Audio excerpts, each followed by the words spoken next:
In this video, we take a look at the launch of GPT-5, which is the new flagship model, perhaps the most powerful model in large language models in the world, coming from OpenAI. And we'll also take a look at the more rounded lineup now for the RTX cards from Nvidia.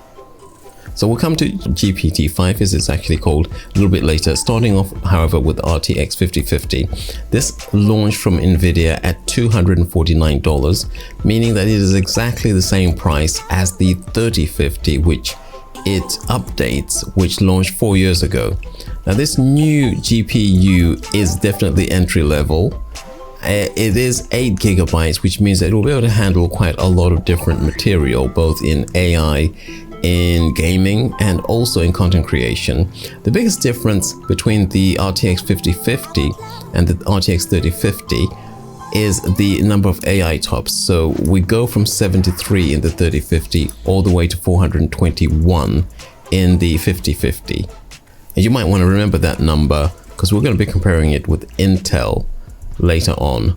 Now, when the 3050 came out 4 years ago, it was the first of the 50 tier, the entry-level tier cards that featured RTX, and there was a very significant leap up in price.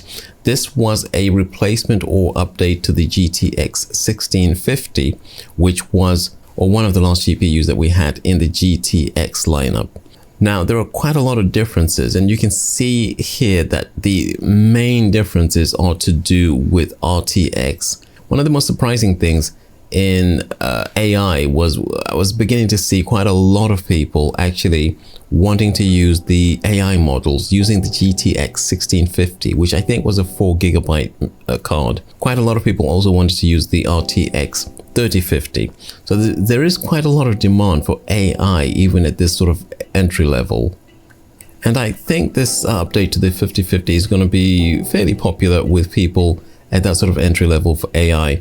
We saw the introduction also of new features like the AI powered home studio. Now, the two versions had two very different power requirements. The 6 gigabyte one was a 70 watt requirement, which meant you could just plug it in to any PC.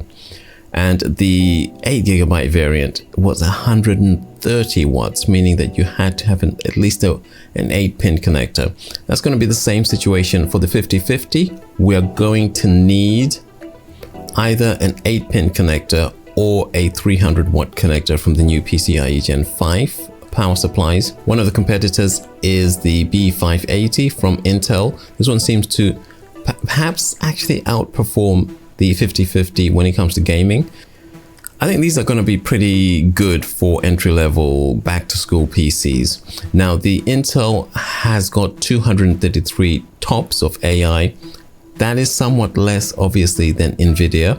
And I want to do a little bit of work to see exactly what the ecosystem is like in the Intel lineup. If you want to see some results from that, you definitely want to hit the subscribe button. One of the biggest pieces of news in AI this week was the launch of GPT-5. The new model has got some really interesting characteristics. It's said to be one of their best for coding. The other thing is that they say GPT-5 is a unified system with a smart, efficient model that answers most questions, a deeper reasoning model, GPT-5 thinking for harder problems, and a real-time router that quickly decides which to use based on conversation style. I had a chance to play around with this model both in Perplexity and in ChatGPT. It actually first appeared inside of Perplexity, and that was before it appeared inside of ChatGPT, and it comes as part of the pro version of Perplexity. So if you want to get that, I'll have a link in the description. You can get it free for a month. GPT-5 now comes alongside other models. We've got the reasoning models and we've got GPT-5. I got it to analyze a company as a potential investment, and the company was Intel. I uploaded a couple of documents and it took its time, took a few minutes to complete the analysis. The results, as you can see here, was very, very detailed, and I was very impressed with the results. Just looking quickly through them, there weren't that many faults. Now, GPT-5 did appear inside of ChatGPT as I was finishing the video, so I was able to do at least one test in GPT-5, and we get this new colorful screen as the new GPT-5 comes through.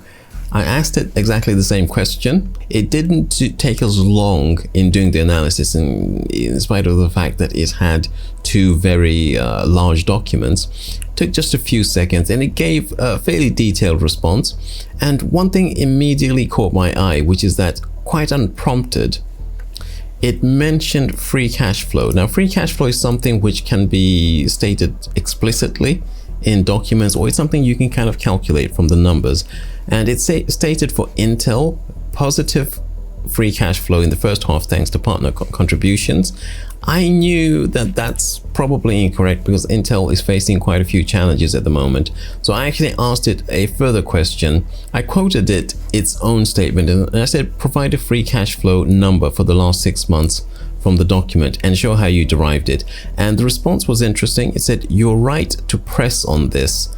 I misspoke. Earlier, free cash flow wasn't positive in H1.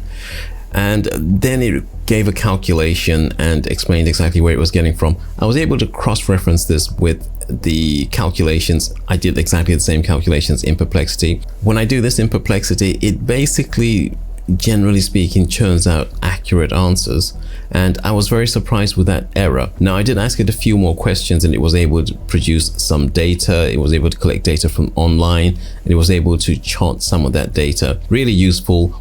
And just for fun, this is the demo that they produced for GPT-5 at OpenAI. It's a game apparently manufactured by the GPT. And it can do this sort of HTML5 thing. I think I need an RTX 5050 to be able to complete this game.